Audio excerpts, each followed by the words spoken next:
But no. To elaborate, sorry, Shane, go ahead. Oh yeah.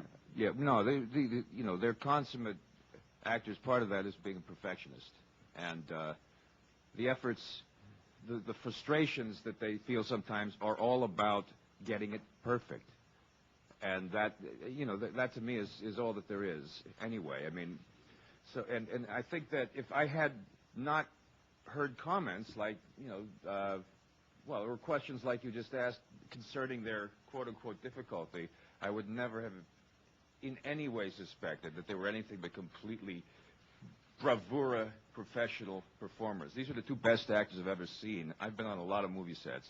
I've had more fun with these guys. They've given me no trouble. They've saved my ass. They've pulled my bacon. They got us at a good time, yeah. too. I mean, some of this is just timing. And we worked for free, so that was good, wasn't it? Yeah, absolutely. For everyone. No, but I understand, to elaborate a little bit on the gentleman's question, isn't there a time in the process of making a movie where the actor actually takes away the character from the director, from the writer, and runs with it, and all the director and or the writer have to do is just follow and accept that? Well, they should say the lines, at least. One hopes. Yeah, I think there is that sort of moment where there's a fusion where you just realize that they're having so much fun, and that they're so clicked in that you could stand back. Hopefully, that's because you've all gotten together and agreed on what they're clicked into. I mean, if they're doing something off on their own. I talked to an old lady one time, came up to me at a screenwriting conference, and she said, because I was saying the same thing. I was saying the characters sometimes tell you what to write. They tell you what they want to say. They tell you what comes next. She goes, you know, did this ever happen to you? I got in a fight with my characters. Like she's a writer who, and I said, no, ma'am, but tell me what. She was typing, and one day she got angry at her characters. So anyway, yeah, the point is, no, they're actors. They're supposed to read the lines.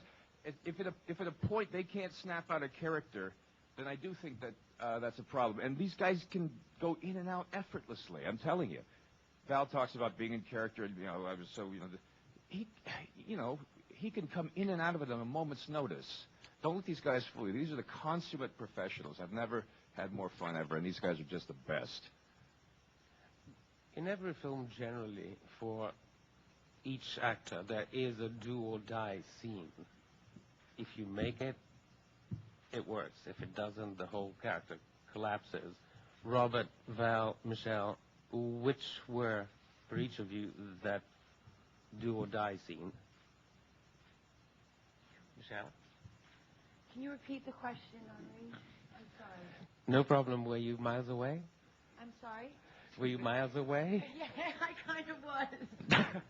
Wool gathering. Still in character. See, tough. Isn't there, in every film, for every actor, a do-or-die scene? If you make that scene work, then the rest of the character will work.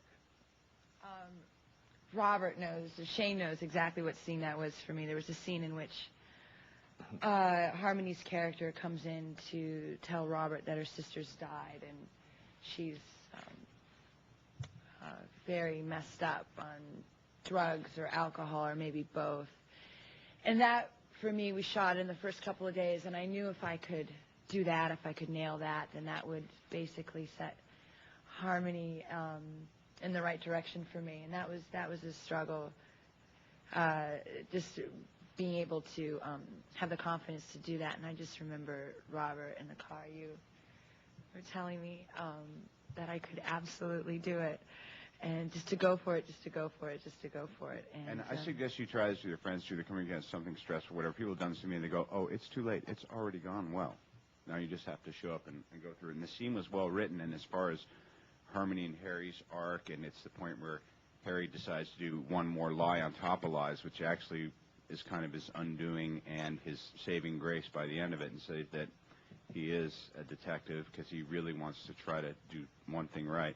But it was one of those scenes that was written well, but it had to be so high intensity, and I think that's maybe why Michelle was a bit apprehensive. But once she cut loose, that's when we all said, all right, you know what, we're gonna, we're not dealing with just somebody who's kind of going to have some on-the-job training and their chops will come together at some point in the future. It was like she became constant. You know, it's that time, and I think everyone has it. That first time you're like, I needed to come up with it. It was at 11 hours and 57 minutes, and I just turned it out, you know, and it was so great to see her do that. But it was like that through the whole show, you know, and like there was scenes that Val and I had, and there's a lot of them. There's a lot of transitions and a lot of really kind of like, I don't want to say high-minded writing, but really important and such a variety of different scenes that were key to the movie. And sometimes Val and I just look at each other and where would we go? We go to, you know, I don't really know if this is going to work. The truth is, we were like, how do we do this now? It was like you kept pulling the one-armed bandit and hoping it would come out no lemons. You know? For me, it was the first. I was upset that the love scene with Michelle got cut, but I understood being gay that fantasy just didn't pan out. That sort of locked me in after that. I felt good.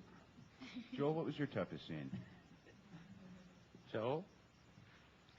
Every day.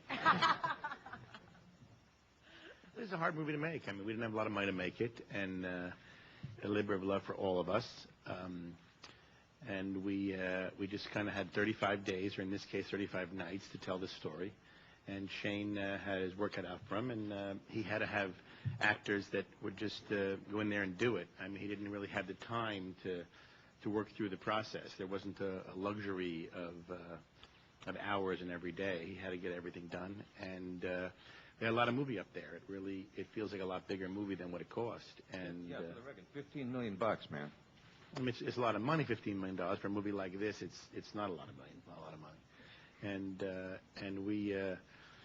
I'm just really proud that we're here talking about it, and that, you know, we showed it last night, and there's our first kind of English-speaking audience to see the movie, and we had an incredible experience at Cannes and Deauville, but it was wonderful to be here and to have a crowd really enjoy the picture and really celebrate the movies the way we intended the movie to be celebrated.